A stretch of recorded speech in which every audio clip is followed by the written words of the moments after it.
மைசூருவிலிருந்து மயிலாடுதுறை வரை இயக்கப்பட்டு வந்த மைசூரு விரைவு ரயில் கடலூர் வரை நீட்டிக்கப்பட்டுள்ளது. கடலூர் மாவட்ட மக்களின் நீண்ட நாள் கோரிக்கை நிறைவேற்றப்பட்டதை அடுத்து கடலூர் துறைமுகம் சந்திப்புக்கு வந்து சேர்ந்த ரயிலின் ஓட்டுநருக்கு பொதுமக்கள் சால்வை போர்த்தி பரிசு அளித்து பாராட்டினர். பின்னர் ரயில் புறப்பட்டு செல்லும் முன்பு ரயில் முன்பு நின்றபடி பொதுமக்கள் செல்ஃபி எடுத்துக் கொண்டனர்.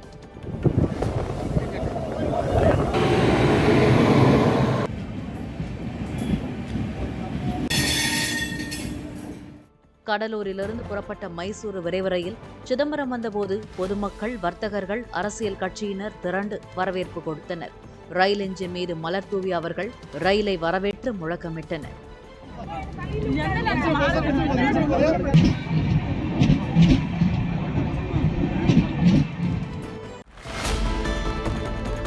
ஆம்ஸ்டாங் கொலை வழக்கில் ஐசோஸ் பகுதியைச் சேர்ந்த ரவுடி எல்லப்பனை பிடித்து விசாரணை நடத்தி வருவதாக போலீசார் தெரிவித்தனர். சிறைவாசிகளுக்கு வெளியில் இருந்து பண உதவி செய்வதும் பதிலுக்கு சிறைவாசிகள் கூறும் தகவல்களை வெளியில் வந்து கூறும் நபராக எல்லப்பன் செயல்பட்டு வந்ததாக கூறப்படுகிறது.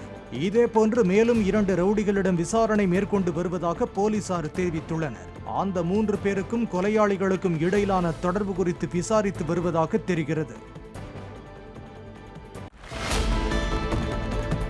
கடந்த 4 நாட்களில் நீலகிரி மாவட்டம் அவலாஞ்சியில் 113 சென்டிமீட்டர் அளவிற்கு மழை பெய்த நிலையில் அதனை சுற்றியுள்ள பகுதிகளில் நிலச்சரிவு மற்றும் மழை பாதிப்புகளை அமைச்சர் ராமச்சந்திரன் நேரில் ஆய்வு மேற்கொண்டார். அப்போது எந்த காரணத்தினால் அப்பகுதியில் அடிக்கடி மண் சரிவு போன்ற பாதிப்புகள் ஏற்படுகிறது என அதிகாரிகளிடம் கேட்டறிந்த அவர் அதிக அளவு மழைநீர் தேங்கக்கூடிய பகுதிகளில் வடிகால்கள் அமைக்கவும், குடியிருப்பு பகுதிகளில் தடுப்புச் சுவர் அமைக்கவும் நடவடிக்கை எடுக்கப்படும் என பொதுமக்களிடம் தெரிவித்தார். தூத்துக்குடி புதூர் பாண்டியபுரத்தில் இயங்கி வரும் நிலா சீ ஃபுட்ஸ் என்ற தனியார் மீன் பதன ஆலையில் அமோனியா வாயு கசிந்து 25க்கும் மேற்பட்ட பெண் ஊழியர்களுக்கு மூச்சு திணறலும் மயக்கமும் ஏற்பட்டதாக கூறப்படுகிறது. தமிழகம் மற்றும் வெளிமாநிலங்களைச் சேர்ந்த 500 பெண்கள் பணியாற்றி வரும் அந்த ஆலையில் இரவு 11 மணி அளவில் கேஸ் சிலிண்டர் வெடித்து அமோனியா வாயு கசிந்ததாக சொல்லப்படுகிறது. பாதிக்கப்பட்ட பெண்கள் 2 தனியார் மருத்துவமனைகளில் அனுமதிக்கப்பட்டுள்ள நிலையில் இதுகுறித்து புதியம்புத்தூர் போலீசார் விசாரணை நடத்தி வருகின்றனர். புதுச்சேரி நயினார் மண்டபத்தில் பிரசித்தி பெற்ற நாகமுத்து மாரியம்மன் ஆலய செடல் உற்சவம் மற்றும் தேர் திருவிழாவை ஒட்டி ஏராளமான பக்தர்கள் தரிசனம் செய்தனர். பக்தர்கள் பலர் அலகு குத்தி கொண்டு ஆட்டோ, கார், மினி வேன் உள்ளிட்ட வாகனங்களை இழுத்து செடல் ஊர்வலத்தில் கலந்து கொண்டனர். அதைத் தொடர்ந்து அலங்கரிக்கப்பட்ட தேரில் அம்மனின் தேர் பவனி நடைபெற்றது.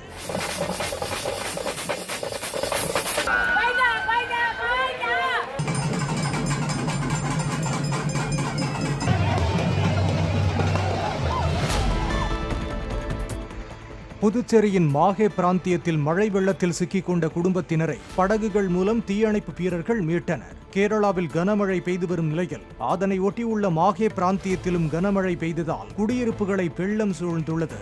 பந்தக்கல் எனும் பகுதியில் மழை வெள்ளத்தில் 5 குடும்பங்கள் சிக்கியிருந்தது பற்றி அறிந்த தீயணைப்பு வீரர்கள் படகுகள் மூலம் மீட்டனர்.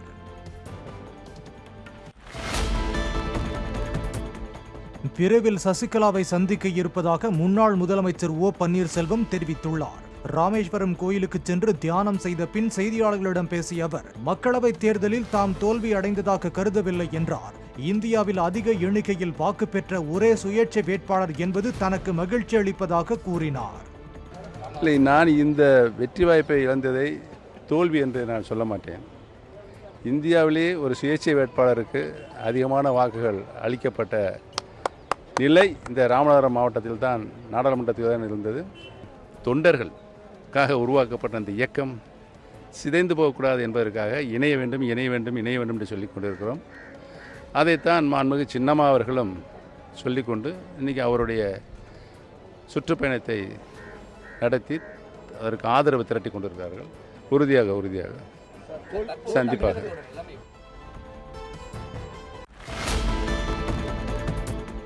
தமிழகத்தில் மின்கட்டண உயர்வு மக்களுக்கு பேரிடியாக உள்ளதாகவும் தொழில் நிறுவனங்கள் பாதிக்கப்படுவதாகவும் மத்திய அமைச்சர் எல் முருகன் தெரிவித்துள்ளார். மக்களவைத் தேர்தலில் வாக்களித்த நீலகிரி தொகுதிக்கு உட்பட்ட ஈரோடு மாவட்டம் சத்தியமங்கலத்தில் வாக்காளர்களுக்கு நன்றி தெரிவித்த பின்னர் பேட்டியளித்த அவர் ஆம்ஸ்டாங் கொலை, கள்ளச்சாராய மரணங்கள் என தமிழ்நாட்டில் சட்டம் ஒழுங்கு சீர்கெட்டுள்ளதாக கூறினார். இந்த மின்கட்டண உயர்வு மக்களுக்கு ஒரு மிகப்பெரிய பேரிடியாக இருந்து கொண்டிருக்கிறது. ஏற்கனவே திராவிட முன்னேற்றக் கழக ஆட்சி வந்தவுடன் ஒரு வருடத்திற்கு முன்னால் அவர்கள் மின் கட்டணத்தை உயர்த்தியதிலிருந்து இன்னும் மக்கள் மீள முடியவில்லை. அப்பொழுதே பல தொழில் நிறுவனங்கள், குறிப்பாக திருப்பூர், ஈரோடு, கோயம்புத்தூர் இந்த பகுதியில் இந்த நிறுவனங்கள்லாம் மூடப்பட்ட நிறுவனங்கள், இன்னும் அதற்கு திறப்பதற்கு கூட அவர்கள்ட்ட வழி தெரியாமல் இருக்கு. அந்த நேரத்தில் இன்னும் ஒரு பேரடியாக இந்த மின்சார கட்டணத்தை உயர்த்தியிருக்கிறார்கள். தமிழ்நாடு அரசாங்கம் உடனடியாக இந்த மின்சார கட்டணத்தை திரும்ப பெற வேண்டும். கோவை தொண்டாமுத்தூரில் கடந்த வாரம் மர்ம விலங்கு ஒன்று ஆடுகளை வேட்டையாடி வருவதாக அப்பகுதி மக்கள் தெரிவித்திருந்த நிலையில் நேற்று தடாகம் பகுதியில் மேற்கு தொடர்ச்சி மலை அடிவாரத்தில் 2 சிறுத்தைகள் நடமாடுவதை உறுதி செய்த வனத்துறையினர் மக்கள் இரவில் வீட்டை விட்டு வெளியே வர வேண்டாம் என அறிவுறுத்தியுள்ளனர்.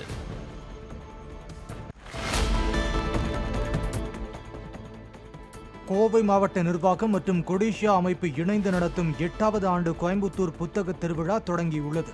ஜூலை 28ஆம் தேதி வரை கொடிஷியா தொழிற்காட்சி வளாகத்தில் புத்தக திருவிழா நடைபெறுகிறது. இந்த புத்தக திருவிழாவில் தமிழ்நாடு, புதுச்சேரி மற்றும் பல்வேறு மாநிலங்களில் இருந்து 100க்கும் மேற்பட்ட புத்தக பதிப்பாளர்கள் சார்பில் 285 அரங்குகள் அமைக்கப்பட்டுள்ளன.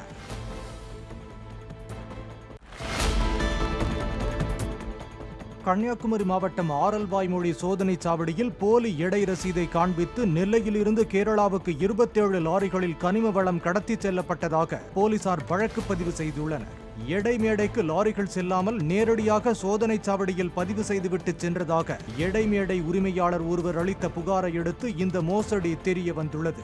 இவற்றில் ஒரு லாரி பறிமுதல் செய்யப்பட்ட நிலையில் மற்ற லாரிகளை தனிப்படை போலீசார் கேரளா சென்று தேடி வருவதாக கூறியுள்ளனர்.